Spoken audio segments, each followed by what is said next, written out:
Und hier ist es, dieses mysteriöse Päckchen, das ich im Short hatte. Es sah größer aus, als es ist, aber ja, was ist drin? Da ist der Six Needler drin. Da ist der Six Needler drin, deswegen es ist kein klassisches Unboxing, weil ich finde immer Unboxing sehr, sehr langweilig. Und ich habe das Teil schon ausgepackt, ich habe es schon getestet und ich möchte euch heute meine ersten Eindrücke nennen. Aber zuvor, falls du neu bist auf dem Kanal oder immer unsere Videos anguckst, unterstütze unseren Kanal und drück auf Abonnieren und mach die Glocke an. Alles klar, wir sehen uns gleich nach dem Intro.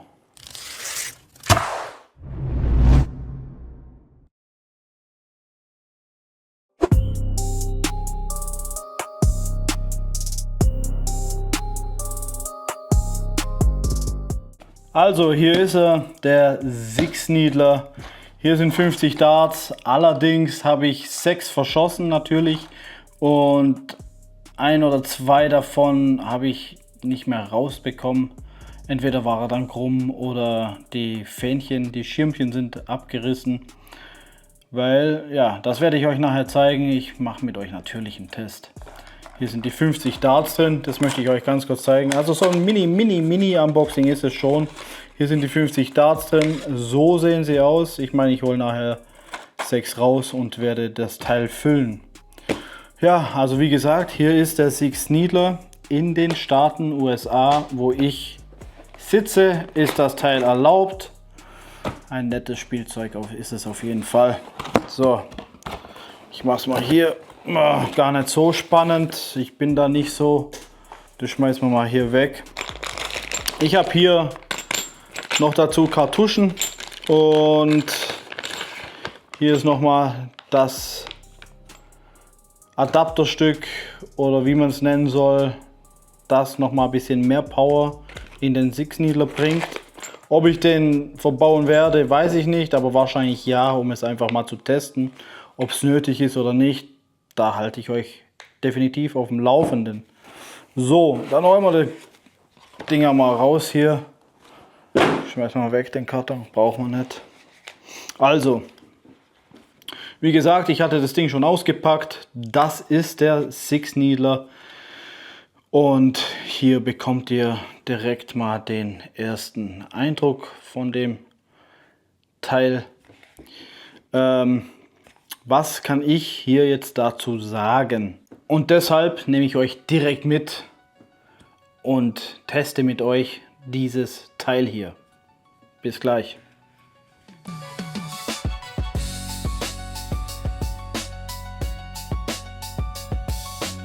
Ja, da sind wir wieder hier in meiner Garage. Ihr kennt sie schon. Ich habe die Trommel geladen. Hier ist der Six Needler. Und wie gesagt, ich habe die schon getestet und ihr werdet sehen. Ich habe hier hinten ein Holzbrett vorbereitet wieder. Dürfte 18 mm sein, 18, 20 mm. Und ja, ich würde mal sagen, dann werden wir jetzt mal hier zurückgehen und circa 3 Meter machen. 1, 2, 3. So, jetzt haben wir circa 3 Meter. Teil ist geladen. Sicherung ist raus. Also können wir loslegen. Ich mache mal das Licht anders hin. Dann sieht man das Holzbrett vielleicht ein bisschen besser. Und ja, dann machen wir mal die ersten Schüsse. Zack, 1, 2, 3, 4, 5, 6. So, ich habe ungefähr, Six Needler ist leer. Ich habe ungefähr immer gleich dran gehalten, einfach mal grob, um eine Einschätzung zu bekommen. Ihr seht selber, ich habe hier alle Schüsse drin und ja, sind alle, sieht man die Spitzen überall auf jeden Fall.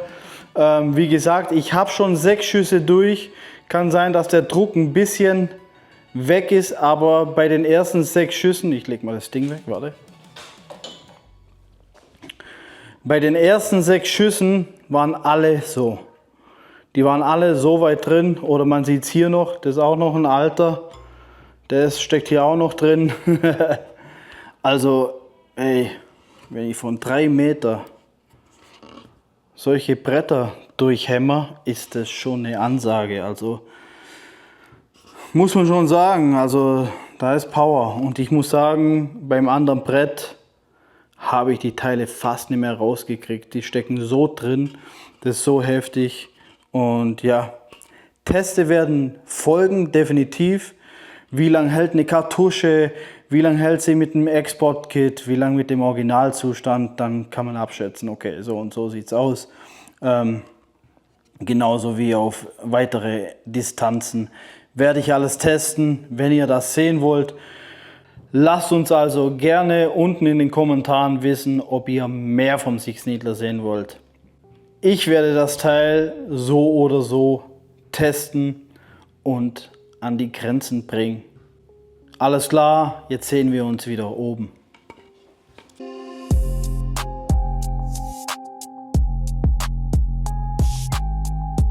Hier sind wir also wieder zurück mit dem heiß begehrten Six Needler, über den so viel gesprochen wurde. Mein erster Eindruck ist, by the way, das Teil ist clean, also komplett leer.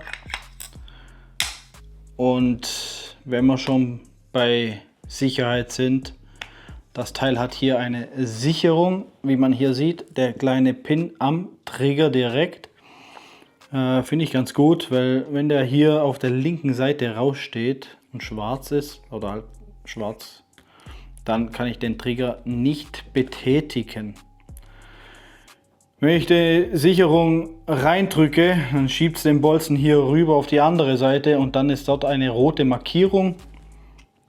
Finde ich ganz gut, dass es da eine Sicherung gibt. Die machen wir auch direkt wieder rein, weil die Kartusche ist einsatzbereit. Die ist schon angestochen und deswegen machen wir die Sicherung gleich auch wieder rein. So, zum ganzen Rest kommen wir mal zum Positiven. Dann kommen wir auch direkt mal zu der Trommel.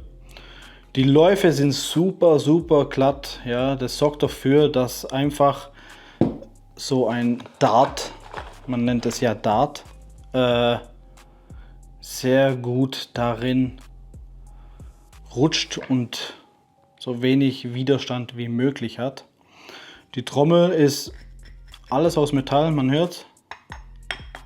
Ist alles Metall. Die Läufe sind nochmal ein anderes Material, ein sehr, sehr glattes Material. Sehr gut. Der Zahnkranz ist auch aus Metall. Was ich hier jetzt schon sehe, die Wartung ist eine Kleinigkeit. Also man hat höchstens eventuell eine Wartung bei den O-Ringen oder sowas. Bei den Dichtungen für die Kartuschen. Oder halt eben von dem Teil. Und ansonsten ein bisschen Öl und Ding, also es ist sehr wartungsarm, so wie ich das jetzt schon sehe. Die Trommel kann man nicht falsch rum einsetzen, das funktioniert nicht.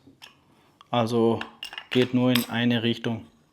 Und ihr seht, die läuft schön geschmeidig, sehr, sehr gut. Dann haben wir hier oben eine Picatinny mit klassischer Kimme und Korn. Das ganze Gehäuse ist aus Metall, das merke ich auch, fühlt sich auch sehr wertig an, ist aber dennoch ein fetter Klopper. Ich stehe allerdings auf kompaktere Sachen, aber für das Teil auf jeden Fall cool. Dann, diese Kimme ist auch gleichzeitig der Öffner für den Mechanismus hier, um die Trommel zu tauschen, zu befüllen, was auch immer, was man auch vorhat. Also sehr, sehr cool gemacht und direkt integriert, finde ich ganz gut. Und ja, wie gesagt, der Hammer, alles aus Metall, finde ich eigentlich wirklich coole Sache. Dann kommen wir hier zu diesem Bügel mit der integrierten Kimme. Man erkennt es. Ganz interessant für Rechtshänder oder für Lefties wie mich. Das Ding wurde für Rechtshänder gebaut, weil hier man hält es bequem und man kann hier das Ganze mit dem Daumen betätigen. Hier ist der Bügel länger und hier kürzer mit einer Feder dran, damit er immer wieder zurück switcht. Auf links umbauen wird wahrscheinlich nicht gehen wegen dieser Spannfeder, aber es macht auch als Linkshänder nichts. Dann betätige ich einfach mit dem Zeigefinger. Ich muss sowieso ja die Trommel wechseln und dann muss ich wieder neu greifen. So, das war's eigentlich, aber das ist jetzt für mich jetzt kein Problem. Also da habe ich echt gar kein Problem damit.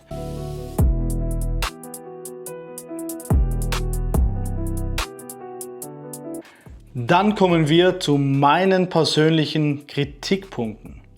Hier in der Front sehe ich eigentlich keinen Kritikpunkt. Es ist alles sauber verarbeitet, alles sehr wertig gemacht. Also da habe ich keine Kritik, ganz einfach. Was mir einmal passiert ist, ich hatte hier einmal den Pfeil nicht ganz richtig drin, dann hat er sich hier verhakt und dann hat man da halt ein Problem. Aber das zähle ich ja nicht als Kritikpunkt, das ist selber schuld, würde ich mal sagen. Die einzigsten Kritikpunkte, die ich bei diesem Teil habe, jetzt vom Feeling her und allem, ist der Griffbereich. Zum ersten finde ich den Griffwinkel sehr gewöhnungsbedürftig. Ist genau gleich, sage ich mal, wie bei der Glock. Wer eine Glock besitzt oder geschossen hat oder in der Hand hatte, weiß, was ich meine. Man muss sich erst dran gewöhnen und dann wird man Freunde, sage ich mal. Ist aber jetzt kein Riesendrama, finde ich. Man muss sich einfach nur dran gewöhnen und dann passt es auch. Der zweite Kritikpunkt finde ich ein bisschen die Schale. Das ist das Einzige, was ich jetzt ein bisschen nicht so wertig finde. Hier sind zwar Kerben drin, wo hier eine Führung geben sollen, aber ihr seht selber, das soll eigentlich so funktionieren, dass man das nach hinten zieht und dann nach oben aufklappt, damit man hier die Kartusche reinmacht und dann auch wieder so zuklappt. Also so denke ich, dass das so gemacht wurde oder auch sein sollte. Allerdings finde ich halt den Griff ein bisschen das Einzige, was mir nicht passt an dem Ding. Das ist ein bisschen billig gemacht oder keine Ahnung. Das hätten sie ein bisschen besser machen können. Genau. Das zweite und auch eigentlich der letzte Kritikpunkt ist ganz einfach der Griff an sich. Der Griff an sich fühlt sich hier hinten super an, aber hier vorne ist er einfach zu kantig. Mein persönliches Empfinden. Durch diese Kunststoffgriffschale,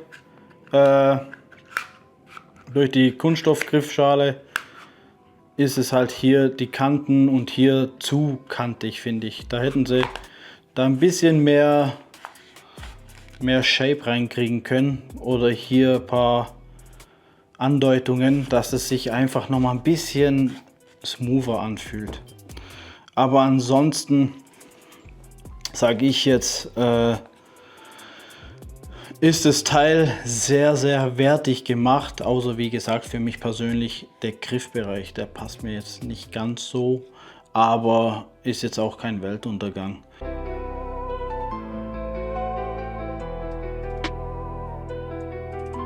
Also was kann ich da dazu jetzt sagen zu diesem ganzen Six Needler? Mein Empfinden ist, das ganze Teil ist allgemein sehr hochwertig gemacht. Es ist alles aus Metall. Es läuft glatt und sauber und es fühlt sich sehr, sehr wertig an, auch definitiv. Der einzigste Kritikpunkt von mir persönlich, finde ich die Ergonomie ganz einfach ausgedrückt, ist der Bereich vom Griff, ganz einfach. Der passt mir persönlich jetzt nicht so. Wie gesagt, die Änderungen hier ein bisschen smoother, da eine andere Abdeckung vielleicht, wo ein bisschen sich wertiger anfühlt, damit es ein Komplettpaket gibt, dass alles sich wertig anfühlt, wäre ganz cool. Ihr habt es gesehen, das Teil durchdringt Holzbretter aus 3 Meter. Ich werde es auf jeden Fall testen noch auf weitere Distanzen, auch die Präzision. Das Teil muss man immer im Hintergrund behalten, ist für nähere Distanzen gemacht und nicht für Distanzen, für weitere Distanzen. Deswegen ist es einfach von mir am Test, wo sind die Grenzen, was kann das Ding, wo ist es noch effektiv und wo nicht. Dann werde ich nämlich auch noch diesen Export-Kit einbauen, um einfach auf weitere Distanzen zu kommen und wie effektiv der Unterschied ist von diesem Export-Kit oder dem Originalzustand. Wie gesagt, hier wo ich lebe in diesem Land ist es legal, auch mit dem Export-Kit. Hier ist es ein nettes Gadget, sage ich mal. Aber ja, es ist kein Spielzeug, trotz allem.